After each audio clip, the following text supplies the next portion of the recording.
নমস্কার বন্ধুরা, সবাই কেমন আছো? আশা করি সবাই ভালো আছো। দেখো, আমরা কিন্তু একটা ভিডিও পেলে সবাই ভাইরাল করার জন্য ব্যস্ত হয়ে যাই। তো যে মানুষটার ভিডিও আমরা ভাইরাল করেছি, মানে ট্রেন থেকে পড়ে গেছে, ট্রেনের লোক ওকে ধরে রেখেছিল, দৌড়াচ্ছিল, দৌড়াতে গিয়ে স্টেশনে গিয়ে পড়ে যায়। পড়ে স্টেশনের পাশে যে খাত থাকে, ট্রেনটা যায় যে ফাঁকাটা থাকে, সে ফাঁকার গ্যাপের মধ্যে পড়ে যায়। তো সেই লোক বেঁচে আছে, তার কোনো অসুবিধা হয়নি, একটু আঘাত লেগেছে। তো মানুষটা চোর না পকেটমার, আজকে আমরা ওই দাদার মুখ থেকে শুনবো। সত্যি ভগবানের কৃপায় বেঁচে গেছে। উনি যদি পাপী হতো তাহলে কিন্তু ট্রেনে মারা যেত। তো যাই হোক, উনি মারা যায়নি। তো আমরা অনেক কিছু ভুল করি, মানুষকে নিয়ে হেলামো করি, একটা কিছু পেলেই আমরা ভাইরাল করার জন্য পাগল হয়ে যাই। তো আমিও করেছি ভাইরাল।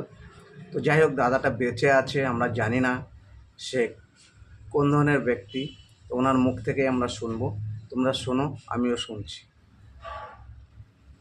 ওরা হাতটা ছাড়া দেয়, দেওয়ার পর ওখান থেকে ঘোরাতে ঘুরতে ঘুরতে মনে করেন যে সিপার ভিতর পড়ে যায়।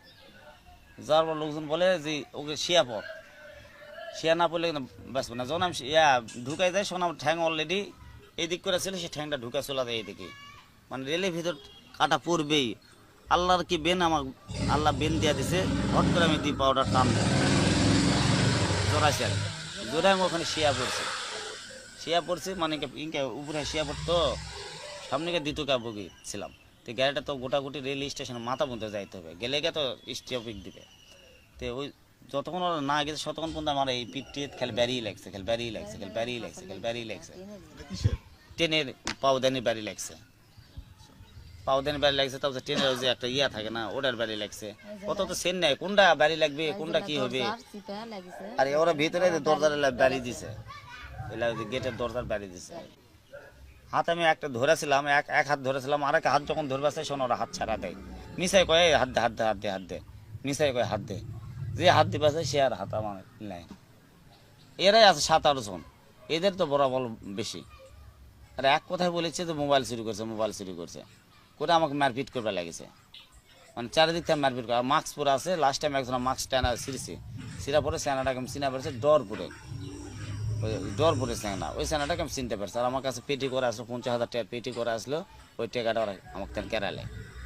আমি তো ওটার জন্য খুব চেষ্টা করি, ওরা আমাকে উঠতে দেয় না।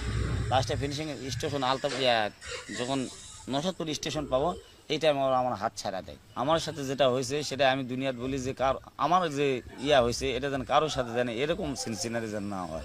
তো আমি তো চোর না, এখানে তো আপনার জাস্টিফাই করে দেখতে পারেন যে ইনি চোর না ডাকাত না কি, জাস্টিফাই করে দেখতে পারেন। তো আমার এলাকার তা শুনেন যে আমি কারো ঘরের থেকে কোনো 2 টাকা চুরি করছি না কি করছি, থানাতে ঘুরছি, আদন্দি থানাতে ঘুরছি, রান্নাঘরে ঘুরছি, ওখানে তো লাইনি বলে এটা হচ্ছে আদন্দিকের পর্যায়ে। আদন্দিকে আসা ঘুরছে, আদন্দি কয় এটা আমাকে না, এরা রেল স্টেশন যাও।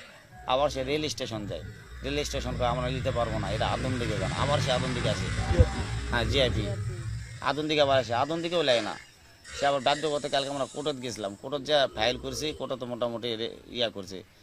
শান্তার জিআইপি কালকে গিয়ে মামলাটা নিছে, উনি ঘোরার পর কালকে গিয়ে মামলাটা নিছে, করছে আমরা দেখে শুনে এটা কী করা যায়, তারপর আমরা মামলা নিব, সমস্যা। ঠিক আছে বন্ধুরা, সবাই ভালো থাকবে, সুস্থ থাকবে।